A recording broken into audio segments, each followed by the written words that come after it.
Good morning. To begin, we'd like to thank Lionel, our facilitator, who made all of this possible for us.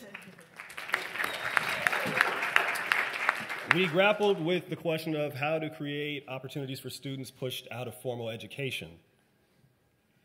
And we want to welcome you to the not too distant future with a very comprehensive system of redefining our community. All right, so now we have this picture over here, which is of a CD and a remote, right? Yeah. What's that over there? Oh, well, that picture is of a dropout back in 2010. What's a dropout? Oh, well, a dropout is basically when someone stops going to school, particularly high school. Why aren't there any more dropouts? Because of Got Your Back.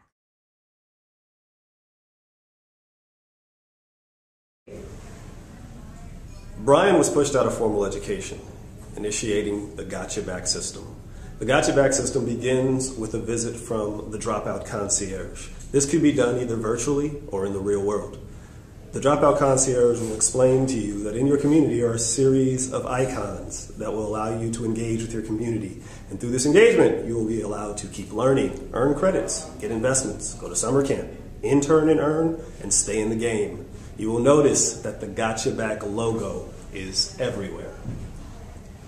The Got Your Back logo can be seen by students walking down the street. The logo will appear in workplace windows and will be an indicator for opportunities that the students can take in order to earn credits, get investments, or stay in the game. If a student sees a Got Your Back logo in a workplace window, they can type that information into their cell phones and find out information that way as well. If they feel more inclined, they can actually go into the workplace and talk to somebody who works there about the opportunities that they have for the students to earn credits or earn points based on projects that student can participate in. If a student is interested in more choices, the Got Your Back representative at the workplace can direct them elsewhere or find other projects within that workplace the student can participate in. So I was pushed out the formal educational route and strolling down the sidewalk, and I noticed a coffee shop that actually had this little tag that mentioned something about Got Your Back system. And so I walked in and talked to the people inside, and they actually were really cool. And I actually found support in there for the first time. I don't have a lot of support at home, so I actually met some really cool people that were they got my back, and they gave me support and family that I didn't have. And now I'm earning credits towards my GED, and I feel like I'm a part of something, and so it really felt good. So now I'm going to be pursuing my interests of going on to post-secondary school, and otherwise I would have dropped out. So it's kind of Foursquare type of model of checking in perhaps at places and having certain, I like the points idea, I like identifying a community. You know, I'm going to say a serious thing in a minute. It's a book, Sebastian Junger wrote a book called War, and it was about our soldiers in Afghanistan. And I saw him speak at another Big Ideas Festival in Aspen. And he talked a bit about how soldiers wanted to re-enlist and come back, and they felt as a unit, even though they didn't sometimes like each other, that they felt connected to each other in a common mission, and they didn't feel that way at home. They didn't feel in their community that they're 18, 19-year-old young men that don't have a place in the community. It made me think of this in the dropouts. You know, once you've kind of left school, you're trying to make it on your own, but nobody really, cares about you. And I think that on an emotional level, there's something really appealing in what you're trying to accomplish here. So I thought that this, not just because I sat in the beginning, no, I thought that this was really, really compelling. And She'll take credit. I like the concierge idea. I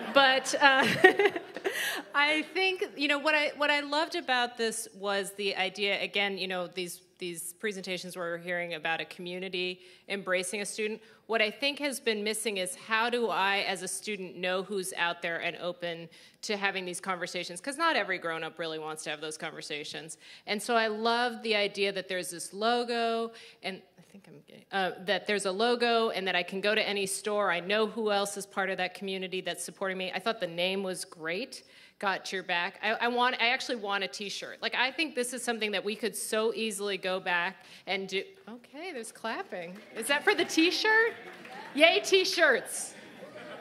But I think that we could so easily do this. I mean, we could easily do, little stickers for the back of our car windows, whatever it is. But I think that it's part of what I liked about this was the simplicity of it, and the idea that people in the community who often say, I want to do something in education, but they really don't know what to do. And on the flip side, I think a lot of times educators say, we really want to engage the business community. We're not quite sure how to do it. And I think this is a way that is both powerful and really simple on some level to implement. I think there are a couple of more complex pieces. And the other thing that I would just say is that, again, if you connected with a couple of these other teams, that it could even be sort of boosted more. The idea that it takes a village, but the village didn't show up. Was that did I get that right? Okay. I think, so this is actually the evidence that the village has shown up. I think it's really great. Yeah, I think the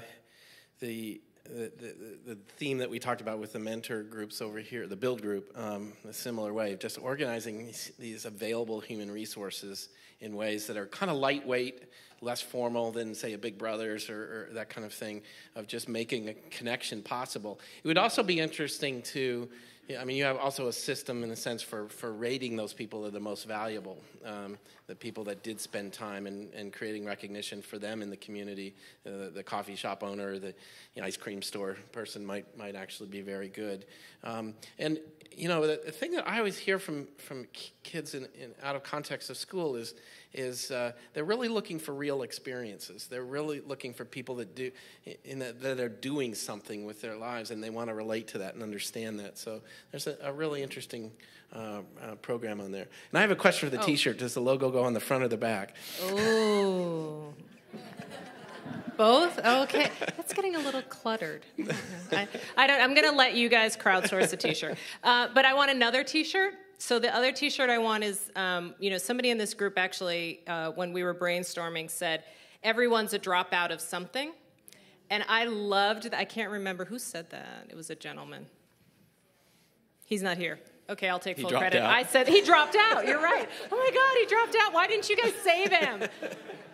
But I love the idea of that expression, because I really think that we have, in fact, all dropped out of something. And actually, this team on their magnetic board had that as a question. So any of you who have dropped out of something, you could have dropped out of your cello lessons, you could have dropped out of, I've mentally and physically dropped out of a job once. But anyway, put up on that board. I would just encourage all of you to add, what have you dropped out of? Again, tweet it or put it on your Facebook. But I think the thing that I loved about that sentiment was that young people think they're the first one to drop out, and that life is just completely over after that. And so having, maybe the in addition to the Dropout Concierge logos, do you get a little logo for your window if you've dropped out?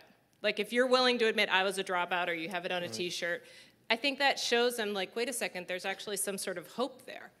The other thing I was thinking is, how could information facilitate a meaningful conversation between the two once you've made the match? What, kind of, you get in this awkward thing, you sit down, what are you going to talk about?